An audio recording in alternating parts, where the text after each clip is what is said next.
अध्याय 19। मेरे गुरु कलकत्ता में प्रकट हुए सेरमपोर में।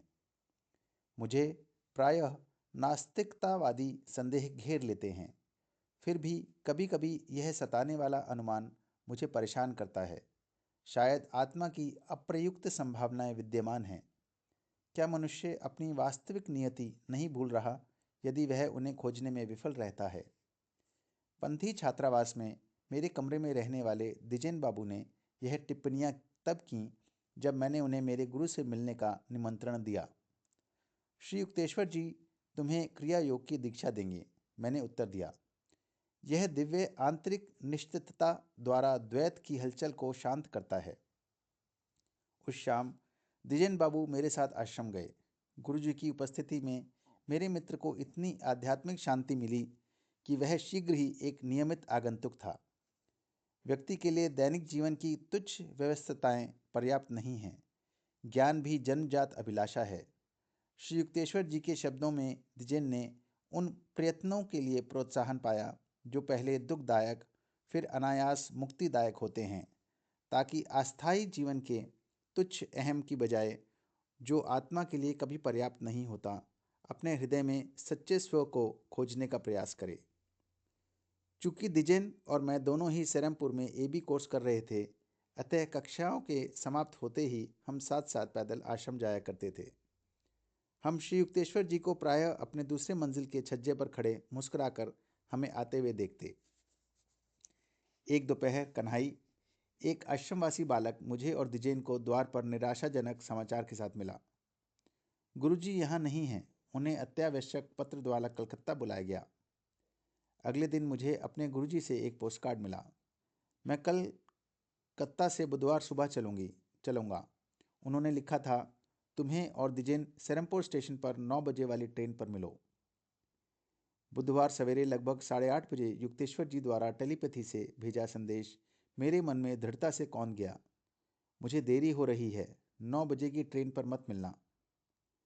मेरे नवीनतम निर्देश द्विजेन को बताए, जो जाने के लिए तैयार थे। तुम और तुम्हारी अंतः प्रेरणा, मेरे मित्र की आवाज़ में उपेक्षा की धार थी। मैं गुरुजी के लिखे शब्दों पर अधिक भरोसा करूंगा। मैंने अपने कंधे उचकाए और निश्चयपूर्वक बैठ गया। गुस्से से बड़बड़ाता हुए द्विजेन द्वारा की ओर बढ़ा और उसे जोर से बंद करके चला गया।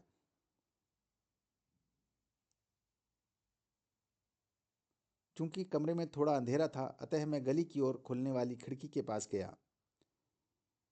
सूर्य की हल्की रोशनी अचानक बढ़कर प्रगाढ़ दीप्ति में बदल गई, जिसमें खिड़की की सलाखें अदृश्य हो गईं। इस चमकती पृष्ठभूमि में श्री युक्तेश्वर जी की भौतिक आकृति स्पष्ट रूप से प्रकट हुई। सदमे की सीमा तक व्यग्र मैं अपनी कुर्सी से उठा और उनके सामने झुक गया। अपने गुरु के चरणों में सादर स्पर्श की अपनी आदत के अनुरूप मैंने उनके जूतों को स्पर्श किया। नारंगी रंग के कैनवस और जूट के तले वाले उन जूतों से मैं परिचित था। उनका गेरू सन्यासी वस्त्र मुझे स्पर्श कर रहा था।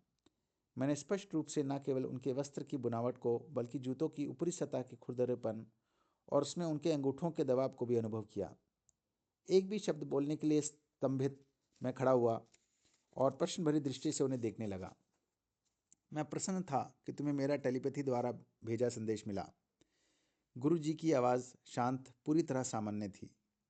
अब मैंने कलकत्ता में अपना काम पूरा कर लिया है और सेरमपुर 10 बजे की गाड़ी से पहुंचूंगा। अब मैं उन्हें चुपचाप देखता रहा। श्री युक्तेश्वर जी आगे बोले, यह भूत नहीं है, बल्कि मेरी मांस और रक्त का शरीर है। तुम्हें यह अनुभव देने का मुझे दिव्य आदेश मिला है, जो पृथ्वी पर प्राप्त करना दुर्लभ है। मुझे स्टेशन पर मिलना। तुम्हें और द्विजेन इन्हीं वस्त्रों में मुझे अपनी ओर आता देखोगे। मेरे आगे एक यात्री होगा, चांदी का जग लिए एक छोटा बालक। मेरे गुरु ने मंत्र ध्वनि में आशीर्वाद देते हुए दोनों हाथ मेरे सिर पर रखे। जैसे ही उन्होंने तोबे आशी शब्दों से अपने बात समाप्त की, मैंने एक विशिष्ट गड़गड़ाहट सुनी। उनका शरीर धीरे धीरे चमकती ज्योति में पिघलने लगा। पहले उनके पैर और टांग गायब हुई, फिर उनका धड़ और मस्तक, मानो कोई चित्रपट लपेटा जा रहा हो। अंतिम क्षण तक मैं अपने बालों पर उनकी उंगलियों के हल्के स्पर्श को अनुभव कर रहा था। वह ज्योति मंद हो गई। मेरे सामने सलाखों वाली खिड़की और सूर्य की पीली रोशनी के अतिरिक्त कुछ और नहीं बचा। स्वयं से यह पूछते हुए गया कि कहीं मैं विभ्रम का शिकार तो नहीं हुआ। मैं असमंजस की स्थिति में था। उसी समय निराश दिजेन कमरे में आया। गुरुजी 9 बजे वाली और 9:30 बजे वाली ट्रेन में नहीं थे। मेरे मित्र ने यह घोषणा थोड़ा क्षमा मांगने के लहजे में की। अब आओ, मैं जानता हूँ वे 10 बजे पहुँचेंगे। मैंने दिजेन का हाथ पकड़ा और उसके मना करने पर भी उसे जबरदस्ती ले गया। करीब 10 मिनट में हम स्टेशन पहुंचे, जहां धुआं छोड़ती हुई ट्रेन रुक रही थी। सारी ट्रेन गुरुजी के प्रभामंडल की ज्योति से भरी हुई थी। वे वहां हैं, मैंने आनंद विभोर हो कहा। तुम ऐसा स्वप्न देख रहे हो? दिजेन उपहासपूर्वक हंसा। हम यहाँ प्रतीक्षा करते हैं। मैंने दिजेन को हमारे गुरुजी हमारे पास कैसे आएंगे उसका ब्यौरा दिया। जैसे ही मेरा विवरण समाप्त हुआ, गुरुजी हमें उन्हीं वस्त्रों में दिखाई दिए जो मैंने थोड़ी देर पहले देखे थे। गुरुजी चांदी का जग लिए एक बालक के पीछे धीरे धीरे आ रहे थे। क्षण भर के लिए अपने अपूर्व और विचित्र अनुभव के कारण मुझ में भय से लहर दौड़ गई। मुझे लगा 20वीं सदी का यह भौतिक संसार मुझसे छूट रहा है। क्या मैं प्राचीन काल में वापस जा रहा हूँ, जब जीसस पीटर के सामने सागर पर प्रकट हुए थे?